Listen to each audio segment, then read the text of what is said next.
चलिए, good morning all of you dear students. Back to back chemistry family YouTube channel में आपका स्वागत है।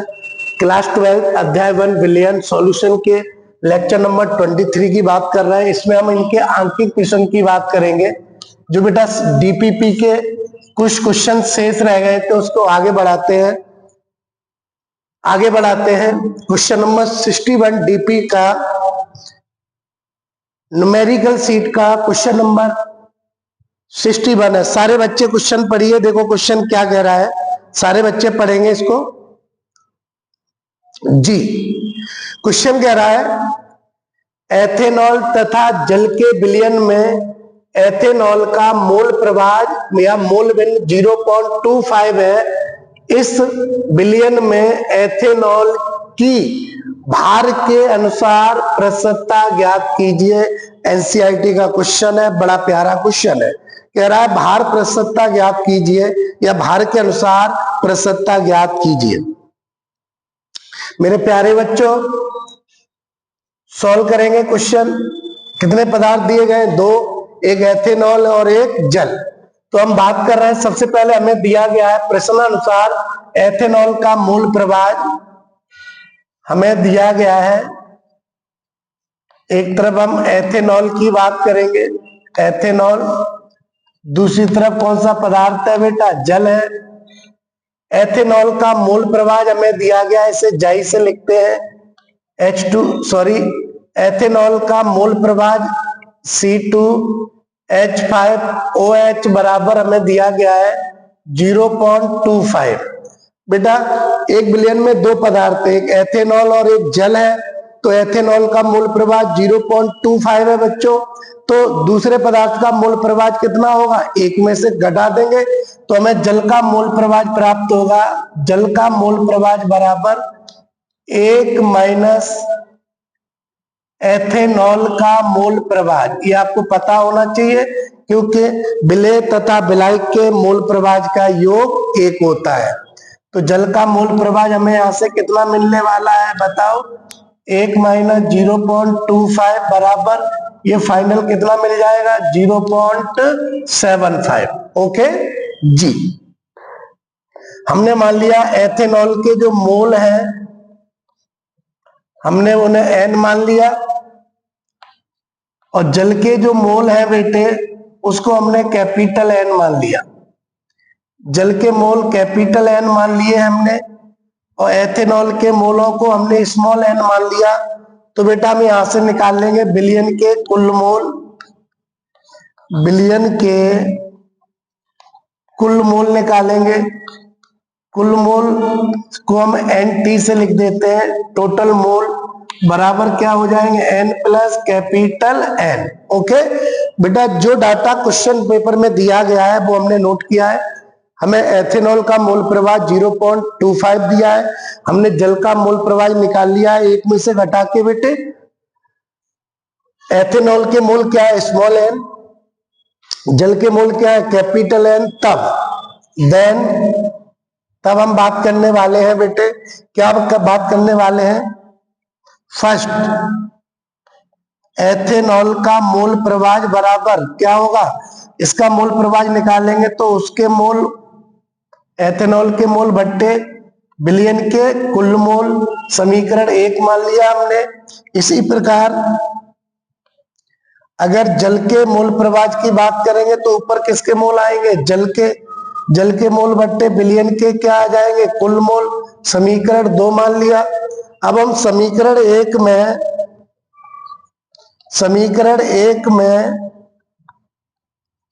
समीकरण 2 का भाग देंगे या भाग देने पर बच्चों सारे बच्चे देखो समीकरण 1 में हम किसका भाग दे रहे हैं बेटा? समीकरण 2 का भाग दे रहे हैं। तो भाग देंगे, देखो क्या मिलने वाला है मेरे बच्चों जी। समीकरण 1 क्या है बेटा? ऊपर आ जाएगा एथेनॉल का मोल प्रभाव बट्टे जल का मोल प्रभाव। दिख रहा है सबको? बराबर एथेनॉल के मोल प्रभाव क्या है? किसके बराबर है? N बट्टे कुल मोल बट्टे जल के मोल बट्टे कुल मोल। यहां से मुझे लग रहा है कुछ वैल्यू है वो कैंसिल आउट हो जाएगी। इस वैल्यू से ये वाली वैल्यू क्या होगी बेटे, कट जाएगी। हाँ या ना बोलो बेटे जी। एथेनॉल का मोल प्रवाह, जल का मोल हमें दिया गया है मोल प्रवाह। तो आगे हम बात करें इसी विषय में, तो बताओ एथेनॉल का मोल प्रवाह कितना दिया गया है, 0.25 बट्टे जल का मोल हमने कितना निकाला था बेटा, 0.75 बराबर में। प्यारे बच्चों इन दोनों के मोल प्रवाह रख दिए हैं। अब ऊपर क्या बचा हमें, स्मॉल एन बट्टे नीचे क्या मिला है बेटा हमें, कैपिटल एन। बच्चा हम ये जानते हैं मोल बराबर क्या होता है, स्मॉल एन बराबर स्मॉल भार बट्टे स्मॉल अड़वार, कैपिटल एन बराबर कैपिटल भार बट्टे कैपिटल अड़वार। यस या नो में जवाब दीजिए। मोल यही तो होता है, भार बट्टे अड़वार, द्रव्यमान बट्टे मोलर द्रव्यमान। इसे आगे बढ़ाते हैं, पॉइंट से पॉइंट क्या होगा, कट जाएगा। 25 सेकंड 25 25 या 75, ये 1/3 बचेगा आपके पास। स्मॉल एन का मान क्या है बेटा, डब्ल्यू बट्टे स्मॉल एम, कैपिटल एन का मतलब कैपिटल डब्ल्यू बट्टे कैपिटल एम, गुणा कर देंगे ऐसे करके, ए का डी से बी का सी से। तो 1/3 बराबर हमें क्या मिलेगा, डब्ल्यू इंटू कैपिटल एम बट्टे small M into capital W. आपको पता है स्मॉल एन किसके लिए था बेटा, एथेनॉल के लिए। कैपिटल एन किसका मोल था, जल का। तो हम आगे बढ़ाते हैं, 1/3 बराबर स्मॉल डब्ल्यू किसका है बेटा, जल का है। तो हमने डब्ल्यू छोड़ दिया इसको, इनटू नहीं एथेनॉल का है small W, right, into M, capital M किसका है बेटे, ये किसका अड़वार है, देखो ये जल का अड़वार है, कितना आता है 18 बट्टे स्मॉल एम है एथेनॉल का अड़वार होता है, ये कितना है बेटा 40, इंटू कैपिटल डब्ल्यू किसके लिए है बेटा, जल के लिए। आगे क्रॉस गुणा करते हैं तो हमें मिलेगा ये 18 तिया कितना होता है 54, ये हो जाएगा 54 डब्ल्यू बराबर 46 डब्ल्यू बेटे, कैपिटल डब्ल्यू है ये। स्मॉल डब्ल्यू एथेनॉल के लिए प्रयोग किया गया है भार, और ये किसके लिए, जल के लिए। तो हमें निकालना है एथेनॉल का भार, प्रतिशतता निकालनी है। तो एथेनॉल के भार बट्टे किसका, जल का भार, बराबर 46 बट्टे कितना आ जाएगा बेटा 54 आ जाएगा। ये हमारा आंसर हो जाएगा मेरे देश के प्यारे बच्चों, ये हमारा आंसर हो जाएगा। अगर हम आगे बात करते हैं, इसका मतलब ये होगा भार किसका बेटा, एथेनॉल का, बट्टे भार किसका बेटे, जल का। इनका कितना वैल्यू आ रहा है बेटा 46 बट्टे 54। इसको और सिंपल कर सकते हो कैलकुलेट, ये हमारा आंसर हो गया। क्वेश्चन नंबर 61 सारे बच्चे देख लीजिए, अगर समझ में आया हो बोलो बेटे सारे बच्चे। एक बार मैं रिपीट करता हूं, हमें एथेनॉल का मूल प्रवाह दिया था बेटा, जल का मूल प्रवाह हमने निकाल लिया, एक में से एथेनॉल का घटा के 0.75। एथेनॉल के मोल क्या माने,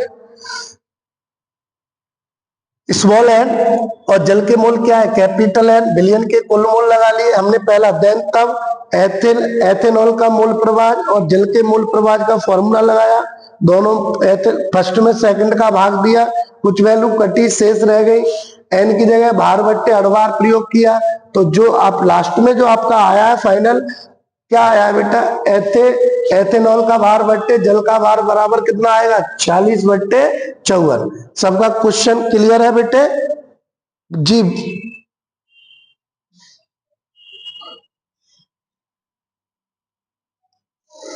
जी क्वेश्चन नंबर 61 के बाद क्वेश्चन नंबर 62 और क्वेश्चन नंबर 63 की बात करेंगे मेरे देश के प्यारे बच्चों।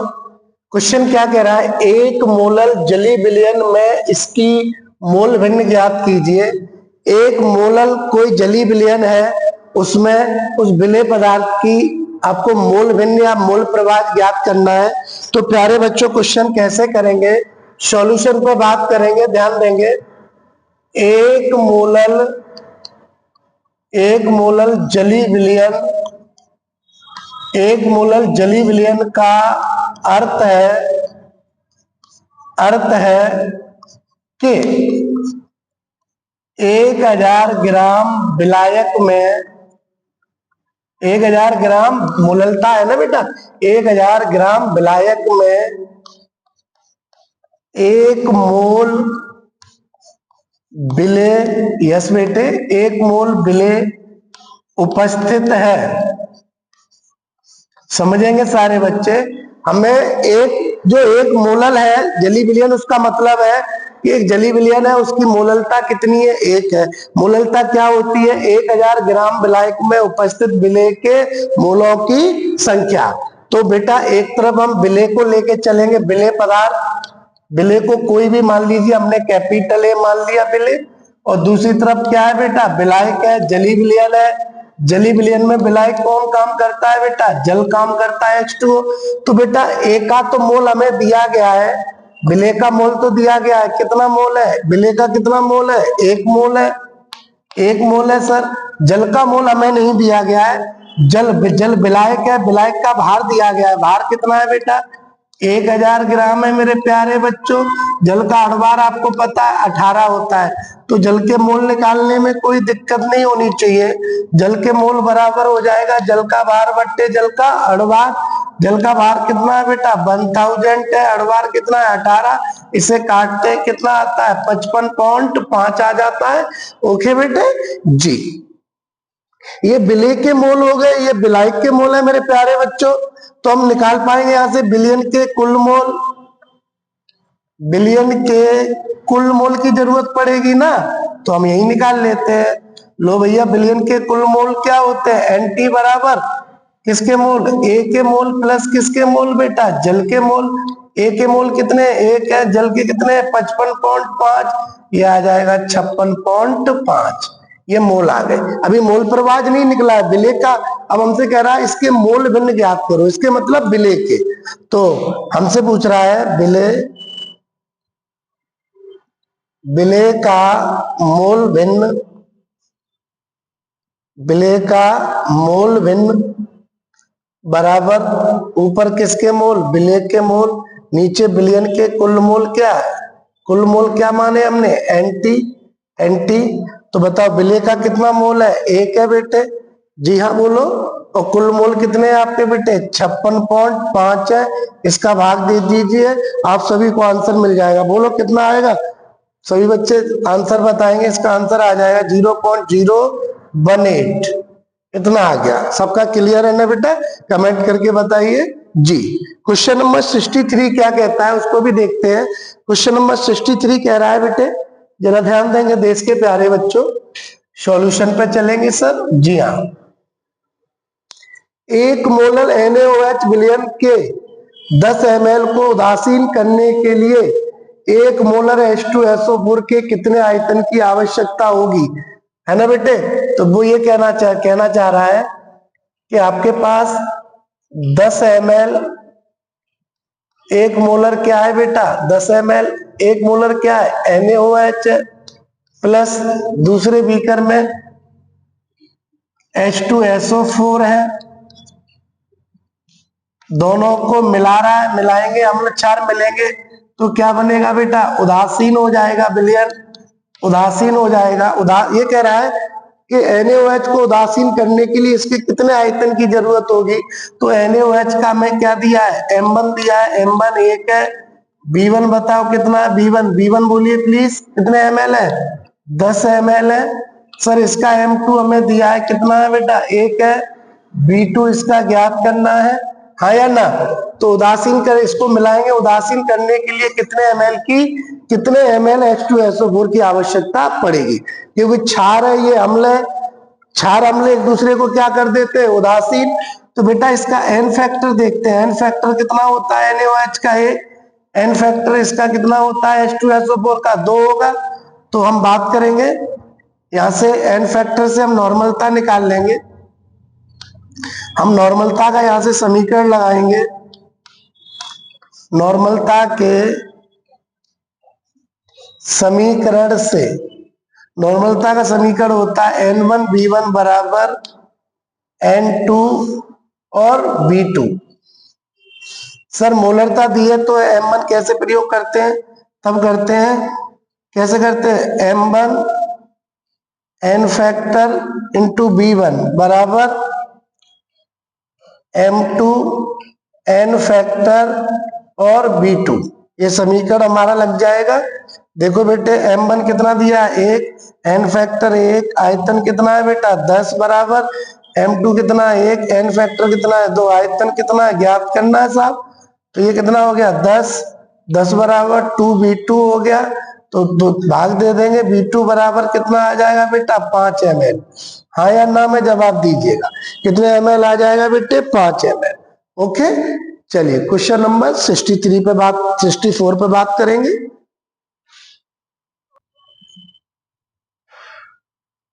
क्वेश्चन देखें।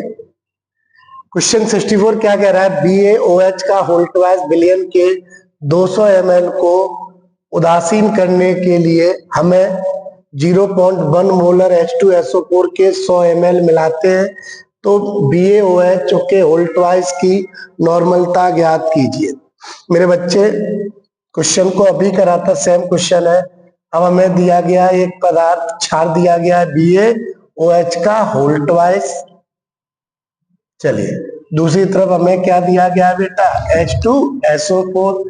तो सर इसका BaOH के होल ट्वाइस का हमें दिया गया आयतन, कितने ml आयतन दिया गया है? बिलियन के 200 ml को उदासीन करने के लिए H2SO4 की मोलरता सर दी गई है। M1 कितना है? M2 मान लो इसको 0.1 है। सर V2 आयतन कितना दिया गया है बेटा? बताओ। 100 ml दिया गया है, 100 ml। सर फिर कह रहा है मिलाते हैं BaOH के होल ट्वाइस की नॉर्मलता ज्ञात करो। N1 बराबर क्वेश्चन मार्क। तो बेटा मोलरता दी गई है तो नॉर्मलता इसकी कैसे निकालेंगे? बैलेंस फैक्टर कितने होते हैं? 2। तो इससे हम निकाल लेंगे N2 बराबर मोलरता into N factor. N factor मोलरता कितनी है? 0.1 इंटू N फैक्टर कितना है? 2। तो नॉर्मलता इसकी आ जाएगी 0.2। नॉर्मलता इसकी आ गई। सर इसकी नॉर्मलता ज्ञात करवा रहा है। जी हाँ सभी बच्चे ध्यान दीजिए। तो बेटे हम नॉर्मलता का समीकरण प्रयुक्त करेंगे। नॉर्मलता के समीकरण से क्या होता है बताओ? N1B1 बराबर, देखो बेटा मोलरता दी गई हो तो नॉर्मलता बदलने के लिए हम N फैक्टर का गुणा करते हैं। N फैक्टर कैसे निकलता है? H2SO4 को तोड़ोगे कैसे टूटेगा बेटा? बताओ। ये टूटेगा 2H प्लस प्लस SO4 क्या है बेटा? -2। तो H प्लस की संख्या 2 होने के कारण यही इसका N फैक्टर हो जाएगा। ठीक है, N1B1 बराबर N2B2 है मेरे बच्चे। N1 ज्ञात करवा रहा है। N1 बराबर इंटू B1 कितना है बेटे? 200 बराबर N2 हमारे पास कितना है? 0.2 और B2 कितना है बेटा? 100। 100 से ये 2 कितने बार? 2 बार कट गए। N1 बराबर क्या आएगा? 0.2 बट्टे 2 आ जाएगा। बोलो बेटे हाँ या ना बोलो। कितना आंसर मिलेगा? वो पॉइंट हटा देंगे, 2 बट्टे क्या हो जाएगा? 2 बट्टे 20 हो जाएगा। भाई पॉइंट हटाएं कैसे काटेंगे बताओ? ठीक है 2 हो जाएगा, 1/10। 0 पॉइंट क्या आ जाएगा? 1 आ जाएगा। 0.10 0.1 आंसर प्राप्त होगा हमारे पास। तो BaOH के होल ट्वाइस की नॉर्मलता कितनी होगी बेटा? 0.1।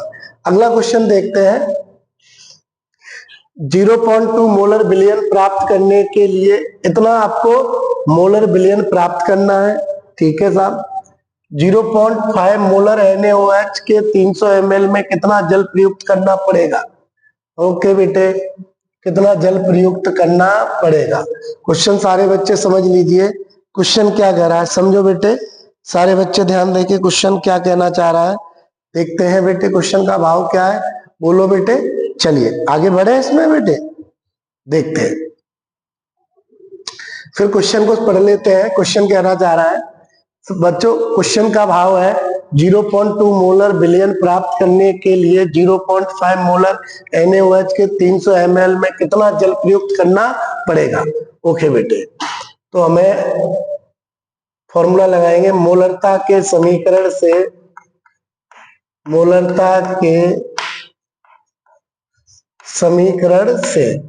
मोलरता का समीकरण है M1V1 बराबर M2V2। ये प्रारंभिक होता है और ये क्या होता है, अंतिम होता है। ठीक है, देखो बेटे, प्रारंभिक में मोलरता दी गई है हमें 0.2 इंटू आयतन V1 बराबर, दूसरे की मोलरता क्या दी गई है 0.5 इंटू आयतन कितना दिया गया है 300। V1 निकालना है 0.5 इंटू 300 अपॉन 0.2 है। बोलो बेटे, जी हाँ बोल दो ना। पंक्ति कितना आएगा, ये पॉइंट से पॉइंट कट जाएगा, 300 कितने होंगे 150, 150 इंटू 5 कितना आ जाएगा 750, क्या आ जाएगा बेटा ml आ जाएगा। तो बेटा अभी टोटल आयतन कितना हो गया है 750 ml। वो ये कह रहा है कितना जल प्रयुक्त करना पड़ेगा, तो हम बोलेंगे प्रयुक्त जल का आयतन B बराबर, प्रयुक्त जल का आयतन बराबर क्या हो जाएगा, टोटल आयतन कितना आया है 750 और प्रारंभिक कितना था, प्रारंभिक पहले कितना था बेटा, पहले 300 ml था, तो अभी कितना बचेगा 450 ml जल की आवश्यकता पड़ेगी। ठीक है, देख लीजिए सारे बच्चे, कितना जल चाहिए हमें 350 ml।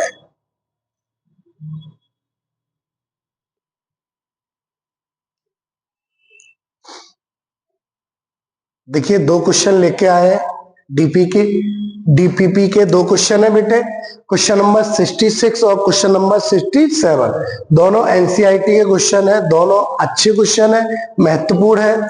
दोनों में जो फॉर्मूला प्रयुक्त होगा वो आपके सामने लिखा हुआ है, सूत्र बेटे।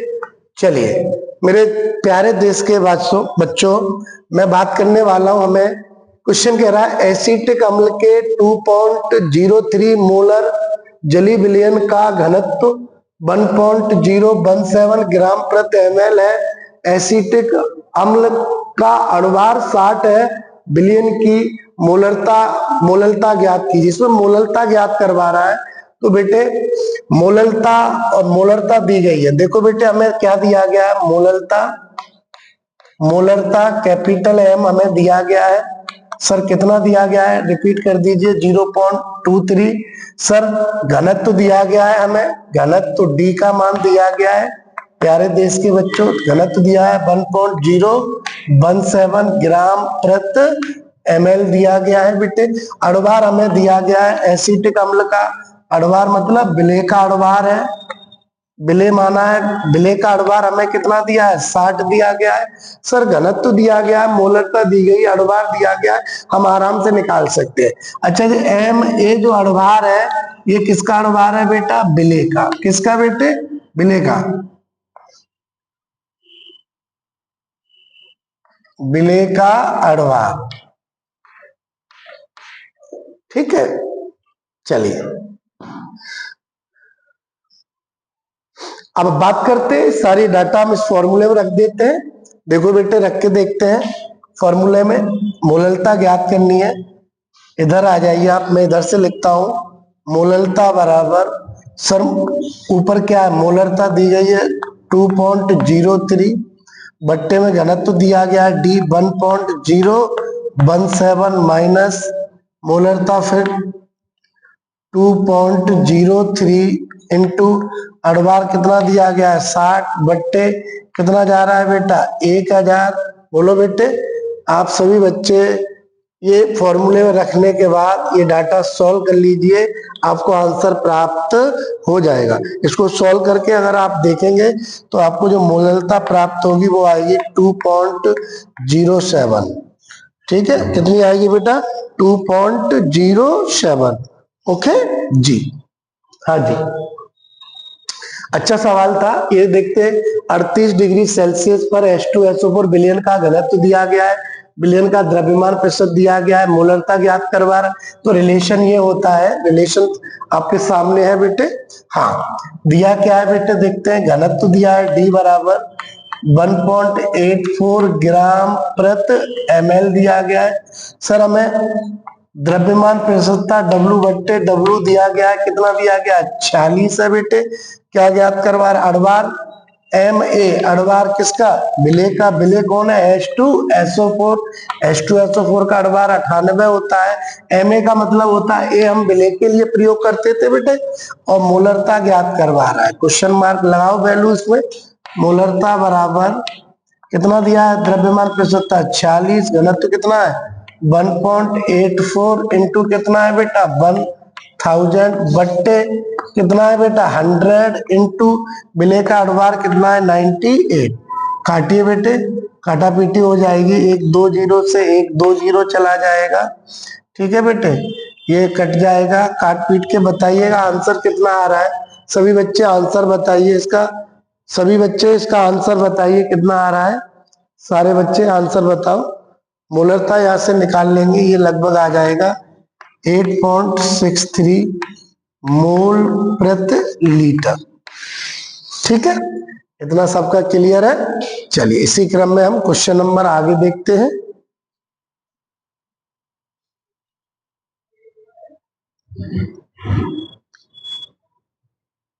क्वेश्चन नंबर 68 और 69 हमारे सामने है बेटा। 68 की बात करेंगे सॉल्यूशन की।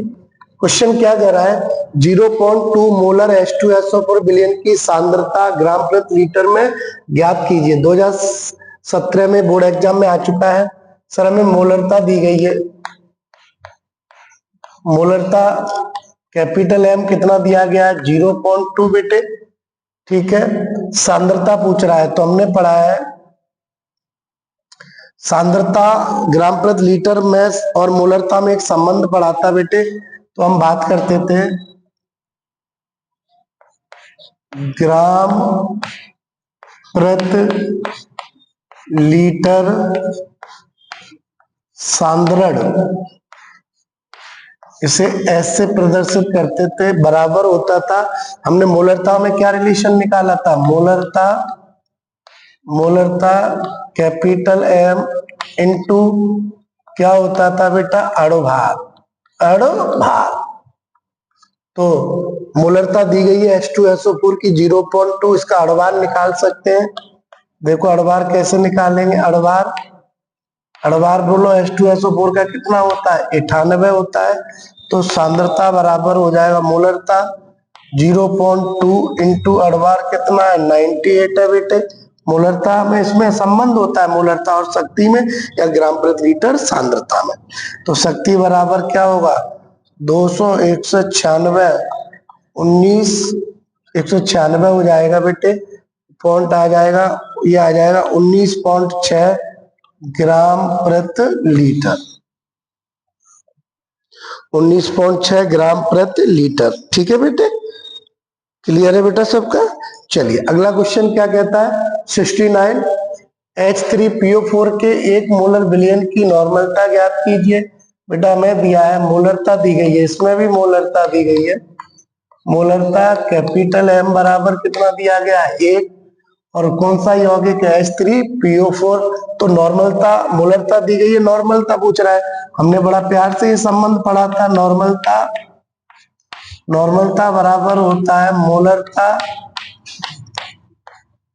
मोलरता capital M into N factor. बोलो बेटे मोलरता कितनी दी गई है 1, N फैक्टर निकाल लेते हैं। किसका सर, हमें चाहिए N फैक्टर चाहिए, किसके लिए H3PO4 के लिए। N फैक्टर 3 आएगा। सर कैसे आएगा, बच्चा कुछ जानना चाहते हैं।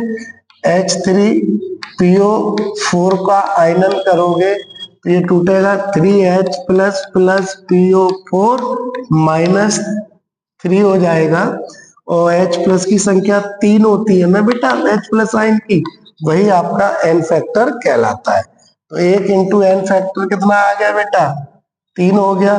N फैक्टर 3 हो गया तो नॉर्मलता कितनी हो जाएगी बेटा 3। बोलो कितनी आ जाएगी? 3 ग्राम तुल्यांक प्रति लीटर। क्लियर है? चलिए इसी क्रम में एक अगला क्वेश्चन देखते हैं। 68 के बाद 69 भी हो गया। 69 के बाद 70 क्वेश्चन की बात करेंगे। 70 क्वेश्चन क्या कह रहा है देखते हैं बेटे। क्वेश्चन नंबर 70 जी। क्वेश्चन कह रहा है सोडियम कार्बोनेट के 0.2 मोलर बिलियन 0.2 मोलर बिलियन के 500 ml बिलियन के 500 ml बनाने के लिए 500 ml बनाने के लिए कितने बनाने के लिए इसकी उपर्युक्त मात्रा बनाने के लिए इसकी कितनी मात्रा उपर्युक्त होगी। सारे बच्चे पढ़ो क्या पूछ रहा है आपको, क्या क्या दिया है। लगाइए सारे बच्चे, इसको सॉल्व करने का प्रयास करें जी। क्वेश्चन नंबर आपके सामने है। 69 तो हो गया था, ठीक है बेटा। 69 के बाद 70 क्वेश्चन पे हम चल रहे हैं। बात की है, देखो 70 क्वेश्चन क्या कह रहा है। आप लोग बेटा, आप तो कैलकुलेट करना चाहिए आपको। 70 क्वेश्चन कह रहा है कि